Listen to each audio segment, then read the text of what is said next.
नकली उत्पादन बिकते हैं जो कृषि उपयोग के हैं,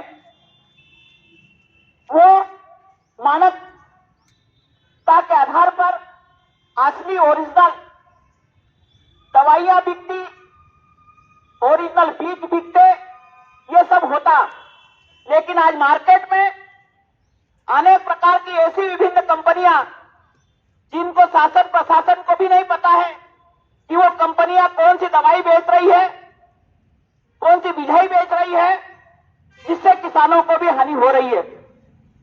हम निर्माण समिति की बात करें तो प्रत्येक ग्राम पंचायत में जो निर्माण कार्य होता है, कहीं ना कहीं 20-20% की मोटी कमीशन के तौर पर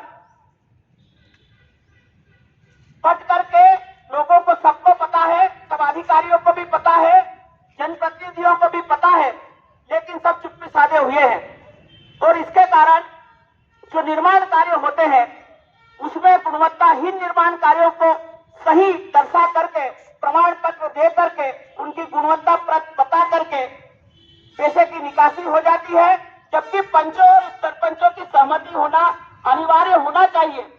आपने पंच और सरपंच क्यों बनाए? जिस वार्ड में यदि पंच है, वो पंच को यदि आप पावर में रखेंगे तो सही व्यक्ति को सरकार की योजनाओं का लाभ मिलेगा, पात्र व्यक्तियों को सरकार का लाभ मिलेगा। लेकिन ढलने से अपात्र व्यक्तियों को बगैर किसी सत्यापन के फर्जी कार्यों को भी सही दर्शा करके उन योजनाओं का लाभ आप देते जा रहे हैं। ये इसलिए हो रहा है कि उस वार्ड में पंच की कोई वैल्यू नहीं है।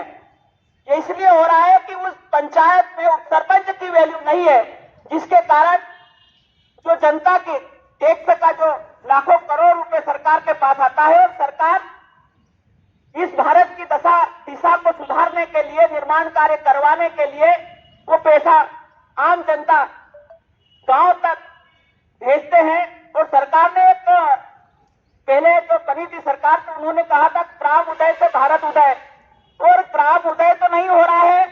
ग्राम पंचायतों के पंचों और सरपंचों की वैल्यू तो नहीं हो रही है, लेकिन हाँ, उदय किसी और का हो रहा है और ग्राम वही का वही है। कहने का मतलब यह है कि जो समितियां बनाई गई है उनको पावर दिए जाए। यदि आपने शिक्षा समिति बनाई है तो एक ही व्यक्ति, सरपंच ही उसका प्रतिनिधित्व कर रहा है। निर्माण समिति बनाई है तो एक ही व्यक्ति उसका प्रतिनिधित्व कर रहा है। सहकारिता समिति बनाई है एक ही व्यक्ति, शिक्षा समिति बनाई है एक ही व्यक्ति, कृषि समिति बनाई है एक ही व्यक्ति। बाकी जो समितियां बनाई है तो उस कारण, किस कारण बनाई है? केवल कागजों पर रखने के लिए। पंचों और सरपंचों को अधिकार यदि कोई दिला सकता है तो पंचायत, जनपद पंचायत का मुखिया, यानी कि सभी पंचायतों का मुखिया, और वो मुखिया है सीओ साहब। सीओ साहब चाहेंगे तो सब कुछ सही होगा।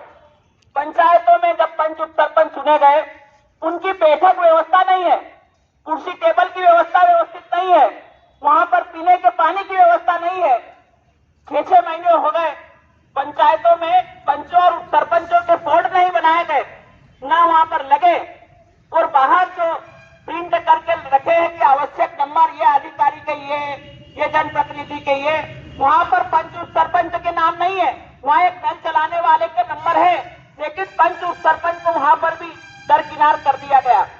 और जो 6 महीने में निर्माण कार्य हुए हैं, उन निर्माण कार्यों की जो भूमि पूजन के शिलान्यास लगते हैं, लोकार्पण के शिलान्यास लगते हैं, उन शिलान्यासों पर भी पंचों और सरपंचों के नाम तक लिखा जाना इन्होंने आवश्यक नहीं समझा।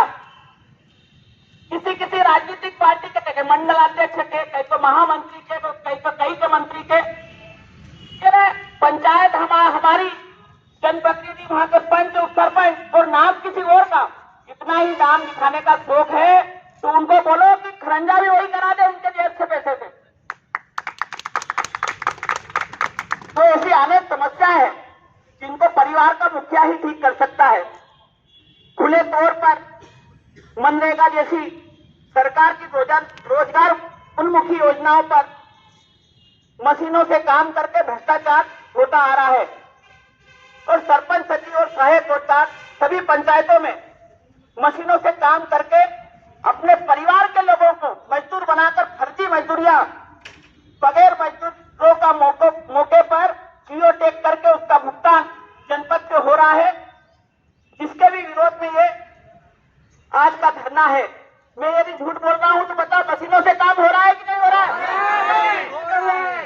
हो रहा है मशीनों मनरेगा से का काम सब मशीनों से हो रहा है। मनरेगा का काम मशीनों से हो रहा है। कभी जीओ टैग हुआ मजदूरों का? जहाँ 5 दिन तैयार करेंगे कुछ नहीं हुआ। जहाँ 5 दिन तैयार कर नहीं हुआ।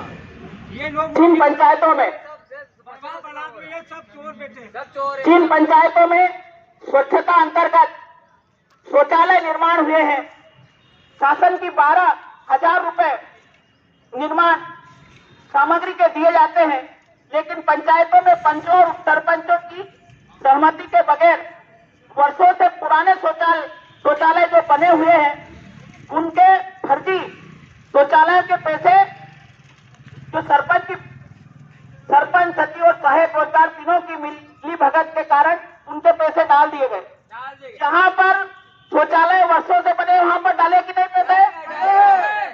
डाल गए। नहीं, जो वर्षों से बने हैं, पुराने हैं, उनके भी डाल दिए। उनके डाल के उनके उसकी जांच होनी चाहिए कि नहीं होनी चाहिए? होना चाहिए। इनका तबादला करो, इनको भेजो। हाँ। बरवा जनपद अंतर्गत 114 पंचायतों के पंचों और उप सरपंचों की सहमति के बिना और दादागिरी